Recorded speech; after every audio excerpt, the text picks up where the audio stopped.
Friends, मैं हूं Manav. Welcome to movie Shuvi. थोड़ा गला खराब है तो बियर विद मी। मैंने अभी दोस्तों बहुत ही दिल दहलाने वाली अभी एक डॉक्यूमेंट्री सीरीज देखी है, नेटफ्लिक्स के ऊपर आई है। हिंदी, इंग्लिश, पंजाबी का इसके अंदर मिक्सचर रहेगा। इसका नाम है the house of secrets, the Burari's death. इसके अंदर 11 फैमिली मेम्बर्स की एक साथ डेथ हो गई थी और ये सारा जो मामला है कि ये डेथ थी कि सुसाइड थी, कौन इसके पीछे था, वो धीरे धीरे इसके अंदर अनबाइंड होता है।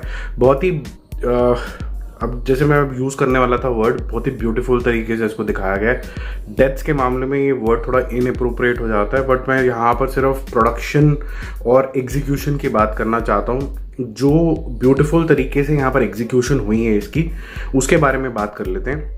उन्होंने कोशिश ये करी है कि जो फैक्ट्स हैं अलग अलग इंसानों के मुंह से सुने, चाहे वो उनके नेबर्स हों, चाहे वो पुलिस इंस्पेक्टर हों, चाहे वो एसीपी हों जिन्होंने ये केस हैंडल किया था, चाहे वो आप मान लीजिए मॉर्चरी के अंदर लोग हों, चाहे वो साइकोलॉजिस्ट हों, चाहे वो बुक राइटर हों, यहाँ तक कि कुछ जर्नलिस्ट हों, अलग अलग न्यूज़पेपर्स के, टीवी चैनल्स के, सबका व्यू पॉइंट उस टाइम कवर किया गया। पॉलिटिकल रीजंस क्या थे जिसकी वजह से लोग इन्वॉल्व हो गए, जो 2018 में इतनी जो मास डेथ्स हुई, एक एक जो फैमिली मेम्बर था उसकी बैकग्राउंड में जाना, उनकी साइकोलॉजी समझना। बहुत हद तक आपको मेंटल हेल्थ का जो मुद्दा है वो आगे आता हुआ दिखेगा और आपको ये धीरे धीरे अनवाइंड होना शुरू होगा कि किस वजह से ये डेथ्स हुई। और एंड में आते आते कुछ पुलिस ने कंक्लूजन तो किया है कि मेंटल हेल्थ की वजह से उसमें एक कैरेक्टर है, एक इंसान है ललित, जिसकी वजह से ये ऐसा माना जा रहा है कि उसकी मेंटल हेल्थ की वजह से उस ऐसा इन्फ्लुएंस कर लिया था उसने अपने फैमिली मेम्बर्स को कि कुछ चीज़ें करनी चाहिए। अब वो मैं ज़्यादा बता नहीं सकता हूँ। अगर आपको जेन्युइनली ये देखना है और इसके अंदर इंटरेस्ट लेना है कि ये डेथ्स जो थी वो सुसाइड की वजह से हुई, किसी रिचुअल की वजह से हुई, किसी सुपर नेचुरल की वजह से हुई, क्योंकि ये भी बहुत ज़्यादा इंपॉर्टेंट मुद्दा इसके अंदर छेड़ा गया है, मेंटल हेल्थ की वजह से हुई, सोसाइटी आपस में कैसे डिसकनेक्टेड है आज के डेट में। शायद हम आर्टिफिशियली एक दूसरे को हेलो हाय कहते हैं, लेकिन हम डीपली दूसरे को नहीं समझते हैं वो। और साथ ही साथ में जो एक धारणा, बहुत इंपॉर्टेंट धारणा यहाँ पर बोली गई है कि अगर आप किसी साइकोलॉजिस्ट के पास जाते हैं या आपको रिकमेंड किया जाता है तभी जाते हैं, या फिर सोसाइटी से नजर से देखते हैं कि शायद ये मेंटल है या फिर ये पागल है, बट ये पागल नहीं है। बट एक्चुअली में प्रॉब्लम ये है कि उसके अंदर कुछ चल रहा है दिमाग के अंदर, और दिमाग के अंदर जो वायर्स हैं आज तक भी साइंस ढंग से समझ पाई है नहीं। तो इमीडिएट हेल्प की ज़रूरत होती है, मेडिकेशन की ज़रूरत होती है।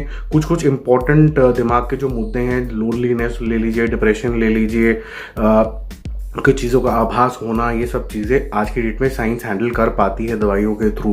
तो बहुत ज़्यादा इंपॉर्टेंट चीज़ें यहाँ पर आपको दिखाई गई हैं। पहला तो ये कि अगर आपके साथ कुछ हादसा होता है तो इंडिया के अंदर उस हादसे के बाद जो पोस्ट ट्रॉमा जो आपको कंसल्टेंसी मिलनी चाहिए वो मिलती नहीं है। तो उसके क्या रेपरकशन हो सकते हैं उसके ऊपर और फैमिली मेम्बर्स के ऊपर और उसकी पूरी लाइफ के ऊपर, ये बहुत ज़्यादा इंपॉर्टेंट है। As a human being we are social animals, but क्या हम ट्रूली सोशल एनिमल हैं? क्या हम एक दूसरे से सिर्फ ऊपर से लगाव करके बस छोड़ देते हैं? ये बहुत इंपॉर्टेंट मुद्दा है। रोल ऑफ पुलिस और प्रेस, उन्होंने खुद एक्सेप्ट किया कि वो दिन में इतने ज़्यादा क्राइम्स और डेड बॉडीज देखते हैं कि उनके लिए ये आई गई बात हो जाती है बॉडीज को देखना। पर ये लोग भी इससे थोड़े से दहल गए, लेकिन फिर भी बहुत हद तक जिस तरीके की नरेशन आप यहाँ पर पुलिस की देखेंगे, आपको ऐसा लगेगा कि हाँ वो केस सॉल्व तो करना चाहते हैं क्योंकि वो उनका धर्म है, उनका जॉब है, but are they truly involve in that emotionally? I don't think so, the way they were narrating it also, which is okay because that's their jobs are like that. They have to behave like a robot. If they are too emotionally involved, maybe this will stop working because then you will think from the heart, not from the brain. तो ये सब चीज़ें यहाँ पर देखने को मिलती हैं। बहुत दिल दहलाने वाली है कि कैसे इन्फ्लुएंस होके, जिस भी वजह से मैं वो डिस्क्लोज नहीं करना चाहता हूँ, हालांकि इसको और डिस्क्राइब करने के लिए मुझे बताना पड़ेगा आपको क्या है, बट मैं trying to refrain from that. काफ़ी आपको दिल दहलाने वाला हो जाता है। तो एक जो मेरा कंक्लूजन यहाँ पर रहेगा दोस्तों कि अपने फैमिली मेम्बर से, अपने फ्रेंड्स के साथ जो भी आपके दिमाग में चल रहा है, एक चीज़ ज़रूर करिए जिसको मैं बोलूँगा कम्युनिकेशन। लैक ऑफ कम्युनिकेशन से काफ़ी ज़्यादा चीज़ें अंदर आनी शुरू हो जाती हैं, जिससे धारणाएं बननी शुरू हो जाती है, रिचुअल्स बनने शुरू हो जाते हैं, कल्ट यहाँ पर जो दिखाया गया वो करना जाता है, मिसअंडरस्टैंडिंग शुरू हो जाती है जिसकी वजह से ऐसा कुछ हो सकता है, हंसता खेलता परिवार भी डाउन द ड्रेन जा सकता है। अब जिस तरीके से ये डॉक्यूमेंट्री को एंड किया गया है, एक राइटफुल कंक्लूजन हम बोल सकते हैं कि ये हुआ है कि इस वजह से शायद डेथ्स हुई होंगी, बट एक्चुअली में क्या यही हुआ था ये किसी को भी नहीं पता है। What they saying is that जब आप ऑटोप्सी करने जाते हैं तो एक साइकोलॉजिकल ऑटोप्सी होती है, और फिर बरखा दत्त का भी एक इंटरव्यू आता है कि एक सोसाइटल ऑटोप्सी भी होनी चाहिए कि सोसाइटी का क्या रोल था किसी की भी डेथ के अंदर।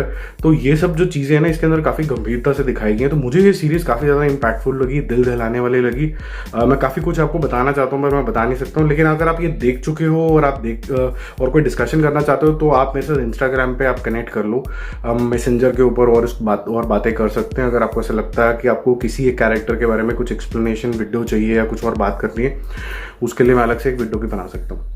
बहरहाल थोड़ा हैप्पी मूड में आना पड़ेगा क्योंकि ये काफ़ी ज़्यादा दिल दहलाने वाली हैवी तरीके की डॉक्यूमेंट्री सीरीज थी। तो मिलते हैं एक और रिव्यू और एक और अपडेट के साथ। अगर आप नए आए हो और जानना चाहते हो best reviews in the quickest possible time तो आप मूवी शूवी को फटाफट से सब्सक्राइब कर ले with all notifications on, bell icon को दबा के। Bye bye.